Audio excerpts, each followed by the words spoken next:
Oh great, a Goat Jesus video about yaoi. I bet he's gonna talk about SJW bullshit like the gays and how they deserve rights. Just like he did with that Ghosts in the Shell video, even though it ran counter to the feminist narrative. How dare he not pick sides in my fruitless tribalism and try to relay nuanced perspectives on hot button topics. Remember that time where he said Kimi no Nawa was sexist? Or that time he said he was an egalitarian? I heard once he even quoted Human Rights Watch. He's basically a feminist right-wing asshole Nazi Jordan Peterson fanboy. That's quite a mouthful. Come on, baby, light my fire, ready for the show. Yaoi and BL, or boys love, are strange terms, and being gay, I'm not sure I really identify with them all that much. I've seen there be an attempt to define yaoi as being specifically pornographic, while BL or shonenai is not. I've also seen them readily used interchangeably, as if they had the same definition. The more I do research on the definitions, the more confusing it is to me. To try and mitigate confusion, I'm going to refer to all gay-related media under certain signifiers interchangeably as yaoi or BL, regardless of pornographic content. I've linked a source from June magazine below if you'd like to take a shot at clarifying some of the definitions for yourself. Shows categorized as yaoi like Junjou Romantica and Sekai Hatsukoi don't feel genuine in their portrayal of the gay experience. These shows and yaoi as a whole are obsessed with power dynamics, who's the top, seme, and who's the bottom, uke, when those roles aren't so clear in actual gay relationships. Whoever's submissive or dominant in the bedroom doesn't often reflect a behavior outside of sex, and if it does, it's strictly consensual and something to be enjoyed. Couples aren't only made up of a sub-twink and a dom-twunk either, but that's what you'll see in many BL anime. The masculine form is far more appreciated in gay culture than in yaoi or BL. This is even true of the bara community in Japan, where actual gay men write independently published stories, and the bodies bara portrays are diverse. Yaoi and BL are almost exclusively written for women, by women, and it's difficult not to notice a trend of draping violent heteronormative stereotypes over a homosexual framework. Shows like Okane Ga Nai, a BL glorifying sex slavery, would feel right at home with the likes of 50 Shades of Grey, if only 50 Shades was about two men instead of a man and a woman, and also sex slavery. There's a necessity for distinctly feminine and masculine roles, and through that relationship, violence. While doing research for this video, I came across an article published by the otaku journalist called The Truth About Boys Love and Rape Culture, attempting to justify the sexual violence portrayed in these shows and comics. The author talks about the fear women experience on a daily basis in regards to being raped, and how the violence portrayed in yaoi allows women to vent said anxieties towards men. I believe any and all fiction is fair game and has the right to be created. Art and freedom of expression is of the utmost importance in my book, no matter how vile it may seem. It's in large part how we influence others for the better and allow things like gay rights to gradually be introduced in the first place. A part of me wants to empathize with what the article is saying, considering the estimated height of sexual assault in Japan. However, I find many BL and yaoi shows, as well as doujins, to be extremely disturbing and throwing gay representation under the bus. As stated in the aforementioned otaku journalist article, quote, "Most BL sexual violence is very tame. The most we ever see on screen is kissing. Implied sex and implied rape take place off screen and are referred to after the fact in order to drive the plot. In BL, there's a watering down of rape and assault according to the author, like it can somehow be more or less tame? Hell, in BL, assault even leads to relationships. These stories also avoid acknowledgement of orientation, instead trying to portray it as individual love that's case by case. This character isn't really gay, he just so happens to fall in love with another man." 再会して告白したら男だったんだけどな。もう認めざるを得なくなった。俺の10年間の思いはお前が男なくらいじゃ変わらないんだって。俺は泉が男でも好きなんだ。 Being male is an obstacle the characters will overcome, while an emphasis on individual love is not inherently bad, and fairly common with teens exploring their sexuality. I also can't say that it's great considering the lack of recognition Japan had for LGBT couples until 2018, this year. While being targeted at women, women aren't the only ones who read and watch BL. A reminder that this is all anecdotal, so take it with a grain of salt, but me and several other people I know didn't find what we were looking for in many of these stories growing up. In fact, a lot of them felt downright awful to watch and was disappointing a lot of the time. I'm sure that experience is reflected in Japanese gay boys too, so this is not like what I've seen from some people where women can't rape men, so it's okay to portray rape and violence and strange heteronormative stereotypes. I'm going to summarize some bullet points to define what BL and yaoi is to me. 1. BL or yaoi is a genre complete with visual and thematic signifiers. Homosexual characters can be in an anime independent of that anime being a BL romance. 2. There's a frequency to have illy defined orientation. The characters aren't really homosexual, rather a man happens to love another man in spite of his maleness. 3. Power hierarchies between characters are based on old female-male heterosexual power dynamics referred to as uke seme. Usually this is contextualized through violence, with seme inflicts sadistic acts onto the uke. 4. Violence is portrayed as cute, innocent, heroic, funny, sexy in regards to the primary couple. 5. Male bodies are portrayed through a female lens instead of seeking out portrayals of genuine gay bodies. 6. Aimed at women and girls and not gay men. Using these observations, I want to explore some interesting case studies in BL. So without further ado, let's begin. Now I feel your love desire.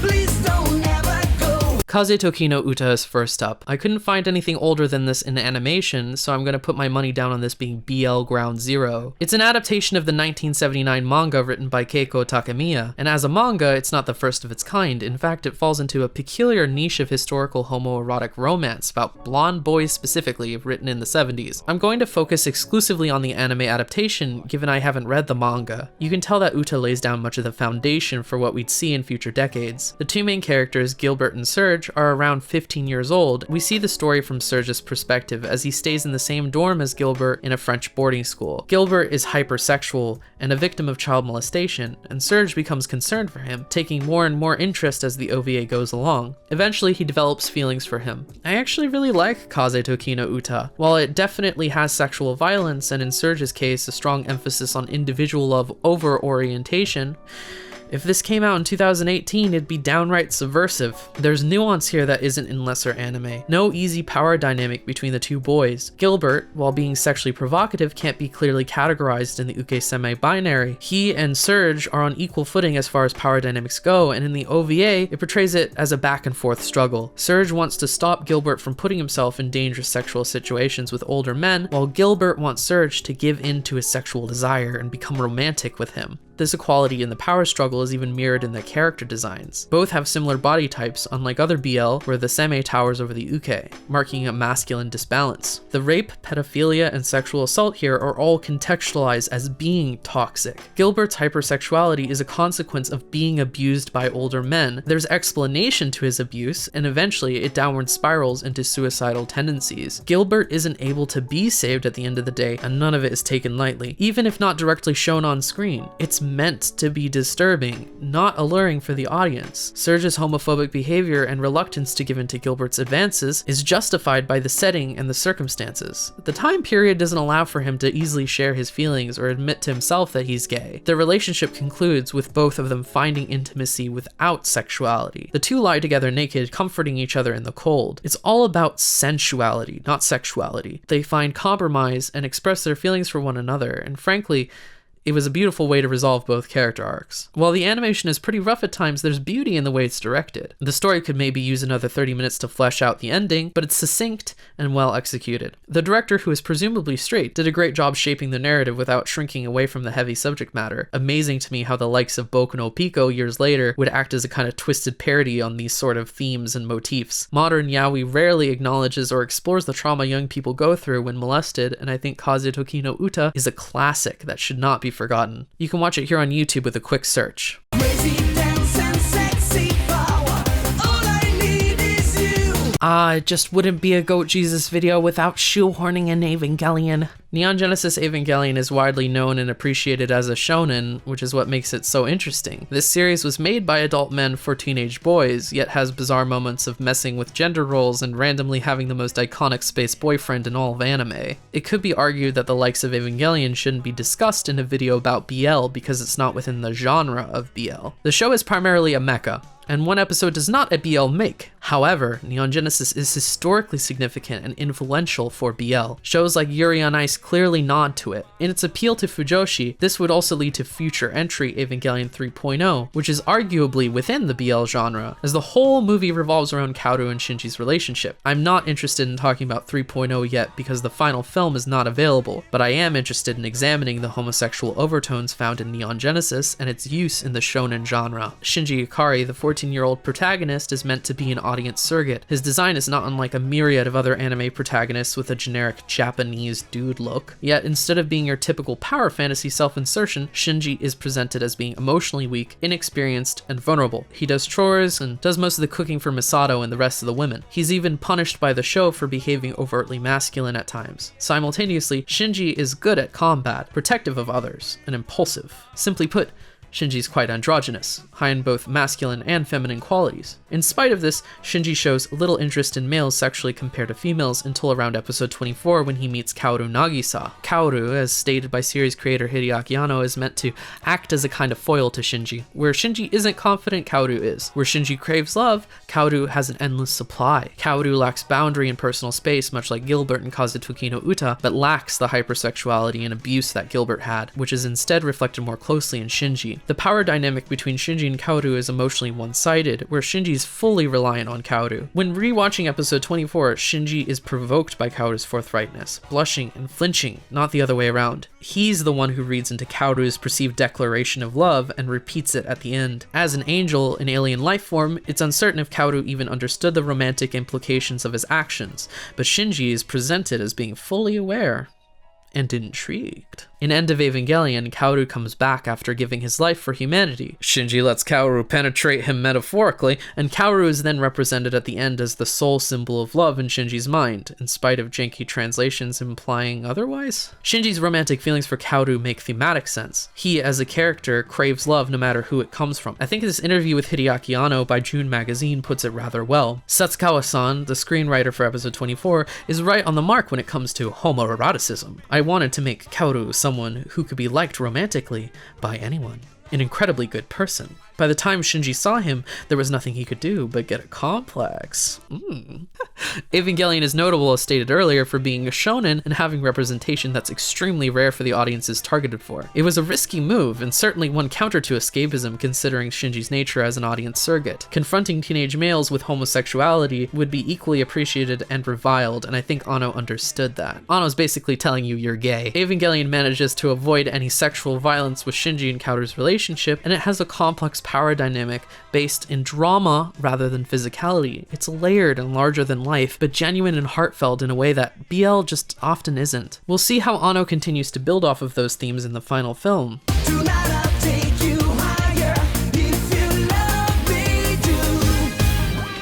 Perhaps an indulgent pick, I think Arashi no Yoroni is nonetheless an interesting film to examine when talking about BL. And like Neon Genesis is not particularly a traditional choice for examination, but the male romance in Arashi is the primary focus and arguably can be categorized in BL. The overt nods to homoeroticism in the film is even a point of contention in Japan. It takes only a quick Google search in Japanese to find that people are discussing this film and its homosexual themes. The original book's author, Yuichi Kimura, did say that he began writing The Goat as a male, then he decided to leave it ambiguous to reach a wider audience and leave things open to interpretation. That includes a homosexual interpretation. Curious then that the director of the film decided to go with the male option rather than the much safer female option, which would be exactly the direction the TV series would head several years later. In a lot of ways, this is the first and only non-adult movie I can think of with gay romance at its core. That's like fucking revolutionary. We're gonna brainwash all the kids into being gay. You know, it shouldn't be put on a child.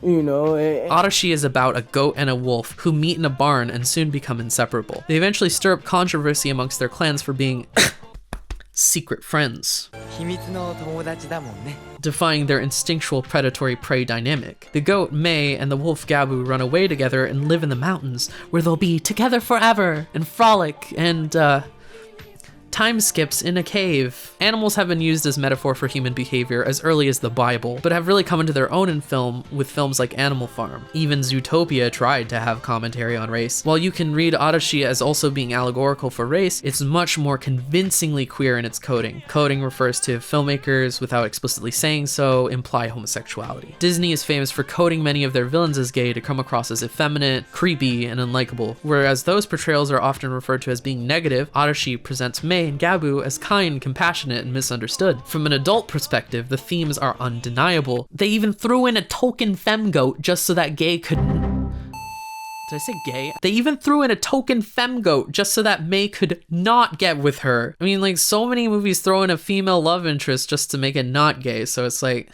you know? Empty-headed female.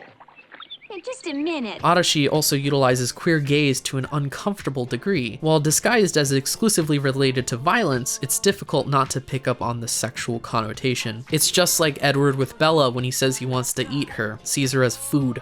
What do we eat? I'm the world's most dangerous predator. I wanted to kill you. Lust and hunger are linked. Both are forms of desire, and Arashi makes it its mission to keep reminding the viewer that this is super gay. You don't see Simba ogling Pumbaa's ass in Lion King now, do you? This predator-prey dynamic is rather interesting because it feeds into the power dynamics found in uke-seme dichotomy. One is bigger, more rugged, and clearly the masculine counterpart who wishes to inflict violence, while the other is the smaller, graceful, effeminate counterpart who is willing to receive the violence. 餌なんてどこに？あるじゃないですか、ここに。違う！目は餌なんかじゃない！ What I like about its place here is how the rigidity of that structure is the obstacle to overcome, not something alluring. If they give into carnal desire, Mei and Gabu will destroy themselves. When Gabu refuses to eat Mei in spite of Mei's willingness to give up his life, to me, it's an incredibly mature perspective on relationships. To overcome nature, an instinctive desire, for the sake of the other's personhood, is a deeply romantic sentiment, and an incredibly powerful gesture. I don't think this film is very good at being a kid's film, though. Rather, I think teenagers dealing with puberty and relationships for the first time will appreciate it far more, boys and girls. The themes, while easy to pick up on, are too engaged with and about sexuality for a kid's movie. It's very much like Kazutoki no Uta in that regard. To me, Arashi is a historical marker that is extremely important for gay representation in general, even if the attempt overshot the target audience. If you intend to watch Arashi, it's here on YouTube, though I advise you to stay away from the fan-made English dub as it subtly censors the film. 私ってくすぐったがり屋でしてね。特に耳はダメなんですよ。I was just having a dream about one of my friends. She teases me by nibbling on my ears. Wrong. That is absolutely wrong. Proved over and over again. Wrong. All the time, I need your shiny smile. Yuri on Ice is simultaneously an important show and yet one that doesn't push hard enough. Inspired by the Studio Kara-funded short film Endless Night by the same director, Sayo Yamamoto, Yuri on Ice is about the struggling ice skater Yuri Katsuki as he attempts to enter the Grand Prix. Along the way, he meets Victor, a famous ice skater looking for a mentee to train. Yuri was extraordinarily successful marketing itself with male fan service and BL overtones. The original trailers point to the homoerotic aspect of the show quite openly. Given the success of Free and how that was marketed, it was only a matter of time before we had a show like Yuri. Making gay characters more visible is never a bad thing. I guess the problem really lies in if they're really gay enough. Yuri's romantic overtones exist within a framework of the Greek words for love, eros and agape. Eros refers to a longing and spontaneity, while agape refers to selfless love and appreciation for fellow man. Both are anthropomorphized by Victor using a man and woman respectively. It's clear that eros is metaphorical for Katsuki and his longing for success, while agape is metaphorical for Victor and his desire to help Yuri. Romantic in connotation, these terms are contextualized using a heterosexual framework similar to uke-seme. Thankfully, however, Yuri on Ice abandons the uke-seme dichotomy by de-emphasizing violence in said terminology. The problems arise with how much teasing the show does without overt confirmation. There's a third Greek word for love absent from the show, philia. Philia largely has to do with romantic devotion and commitment, like marriage or a relationship. This would confirm if Katsuki and Victor are really more than just a student-teacher fling. There's a pretend marriage scene in Yuri on Ice between Katsuki and Victor where they give each other good luck charm rings. ずっとお守りが欲しかったんだ。お守りだから。僕がこれからファイナルでベストを尽くせるための。Katsuki is traumatized by the idea of anyone finding out about it and denies any kind of marital status.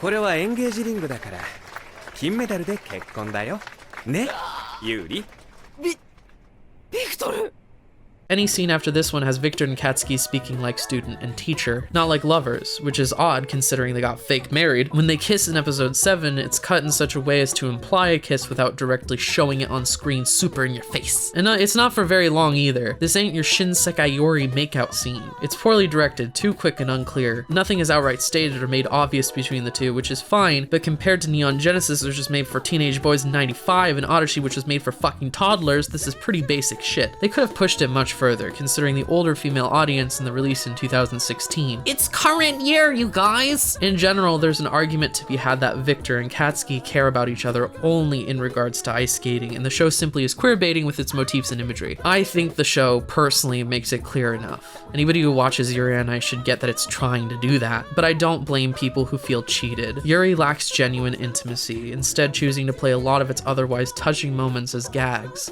Best case scenario, the director's just saving the big old gay stuff for a movie or a second season. Then we might be able to add philia to Eros and Agape. For now, however, Yuri on Ice, to me, it's a good show, and it gets people talking about homosexual representation in mainstream anime, just not the best BL.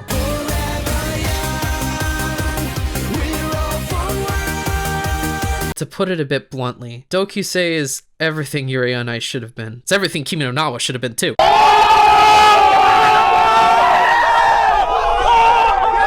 Despite coming out the same year, Doukyuusei is more risque than Yuri, more honest about its gay characters, and all around, one of the best romances I've seen in all of anime. Doki Say is about two teenage boys on the cusp of graduation, Sajo and Kusakabe. Given his experience as a musician, Kusakabe offers to help Sajo practice for the upcoming chorus festival. They get to know each other and things get gay pretty fast when Kusakabe goes in for a kissy.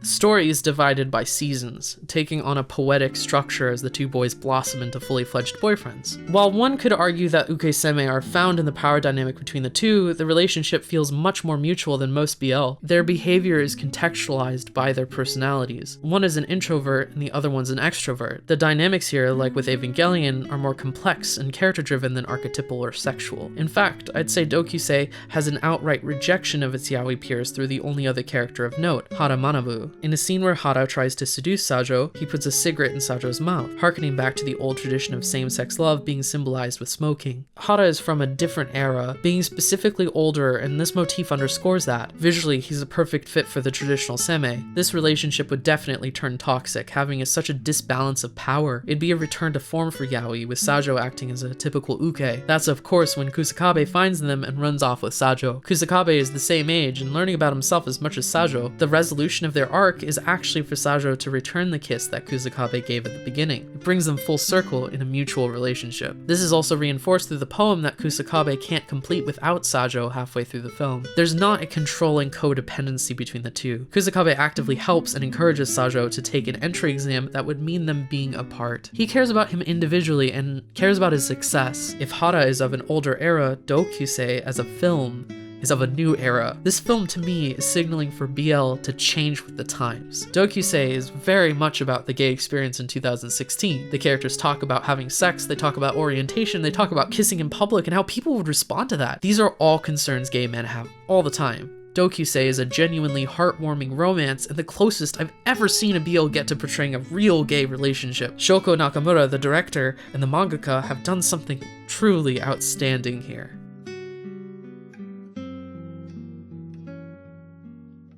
We're starting to see more media stray away from traditional BL archetypes. For the first time, we're even starting to see Bara adapted, like with My Brother's Husband earlier this year. I also didn't get to talk about interesting anime outside of BL like Shinsekai Yori or Number 6. Things are definitely not doom and gloom as far as gay in anime is concerned, with the likes of Dokyuusei at the helm. BL these days is a great chance for female animation directors to get their footing in the industry like we've seen with Shoko Nakamura and Sayo Yamamoto. Hopefully, there'll be some room for openly gay writer-directors in the future to do some gay anime for general audiences. In the meantime, here's a wish list of things I'm hoping for future BL stories.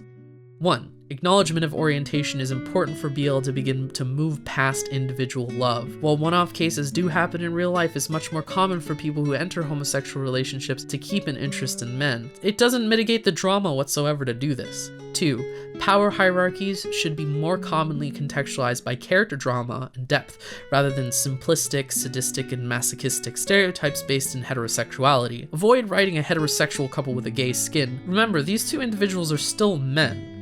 3. If there's sexual violence, make it an important part of the story and something serious. 4. Make relationships canonical and obvious. Teasing ain't gonna cut it anymore. Thank you all for watching. This video has been a long time in the making. I want to thank my patrons, Angelica Rivera, Harrison Fell, Thanatos388, Lucia S, Jaren R, Angel Louis Ruiz. If you liked this video, consider supporting me on Patreon for early access to videos, discarded scripts, and lengthy notes about videos like this one. Thank you and have a good day. Goat Jesus out.